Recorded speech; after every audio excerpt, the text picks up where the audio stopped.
Halo semuanya, perkenalkan nama saya Naila Aprilia Agustin BI, NIM 250114010.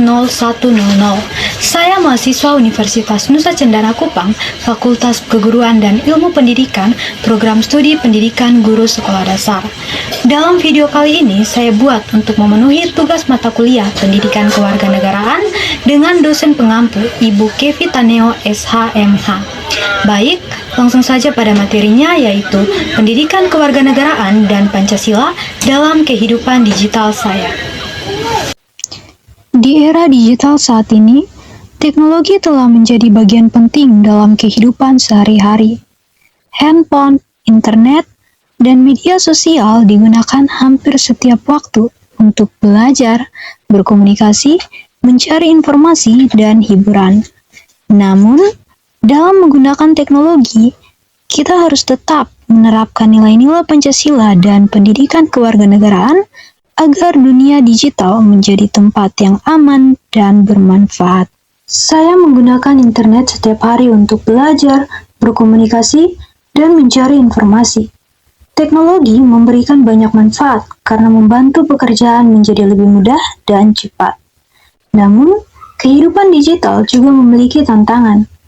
Banyak orang menyebarkan berita palsu, melakukan cyberbullying, dan menggunakan media sosial tanpa tanggung jawab. Karena itu, pendidikan kewarganegaraan sangat penting diterapkan dalam kehidupan digital. Menurut saya, pendidikan kewarganegaraan tidak hanya dipelajari di sekolah, tetapi juga diterapkan dalam kehidupan sehari-hari, termasuk di media sosial. Pendidikan kewarganegaraan mengajarkan tentang hak, kewajiban, toleransi, dan tanggung jawab.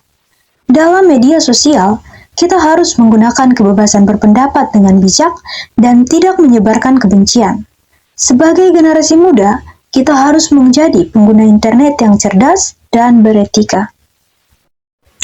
Sila pertama Pancasila, yaitu ketuhanan yang Maha Esa, mengajarkan saya untuk menjaga sikap sopan dan bermoral dalam menggunakan teknologi.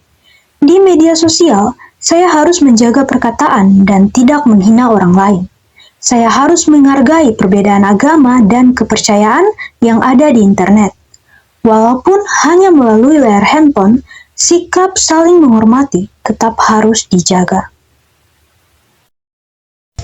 Sila kedua, kemanusiaan yang adil dan beradab, mengajarkan saya untuk memperlakukan orang lain dengan baik di dunia digital. Saat menggunakan media sosial, kita harus menghindari cyberbullying dan ujaran kebencian. Menurut saya, setiap orang memiliki perasaan yang harus dihargai, walaupun hanya berinteraksi secara online. Dengan bersikap sopan dan peduli, media sosial dapat menjadi tempat yang lebih aman dan nyaman. Sila ketiga, Persatuan Indonesia, mengajarkan pentingnya menjaga persatuan di tengah keberagaman. Dalam dunia digital, banyak informasi yang dapat memecah belah masyarakat, seperti hoaks dan provokasi. Karena itu, saya harus berhati-hati sebelum membagikan informasi. Saya percaya bahwa media sosial seharusnya digunakan untuk mempererat persatuan, bukan menimbulkan perpecahan. Sila keempat mengajarkan tentang musyawarah dan menghargai pendapat orang lain. Dalam media sosial, sering terjadi perdebatan karena perbedaan pendapat. Menurut saya, kita harus belajar berdiskusi dengan sopan tanpa menghina atau memaksakan pendapat. Dengan sikap demokratis, dunia digital dapat menjadi tempat bertukar pikiran secara sehat dan positif.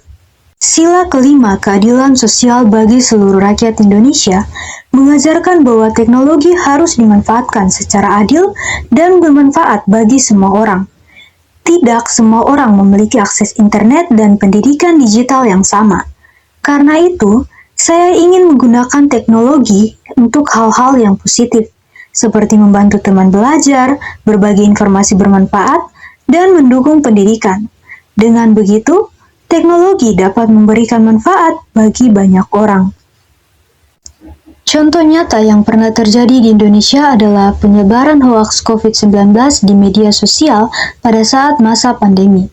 Banyak berita palsu tentang vaksin, kesehatan, dan virus corona tersebar dengan cepat melalui Facebook, Instagram, TikTok, dan WhatsApp. Akibatnya, banyak masyarakat menjadi takut, panik, bahkan saling menyalahkan.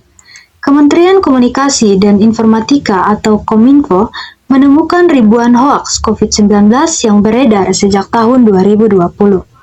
Karena itu, sebagai generasi muda, kita harus lebih bijak dalam menggunakan media sosial dengan memeriksa kebenaran informasi sebelum membagikannya kepada orang lain.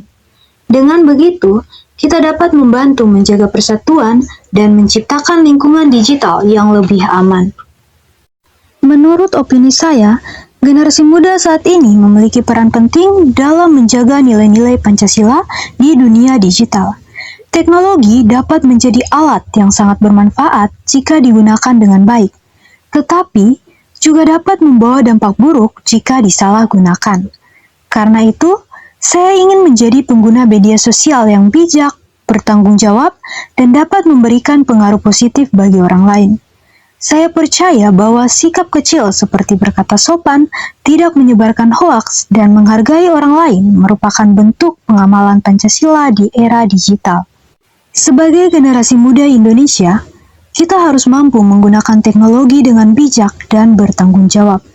Pendidikan kewarganegaraan dan nilai-nilai Pancasila harus menjadi pedoman dalam kehidupan digital agar media sosial menjadi tempat yang aman, damai, dan bermanfaat. Mari menjadi pengguna internet yang cerdas, sopan, dan menghargai sesama demi masa depan Indonesia yang lebih baik.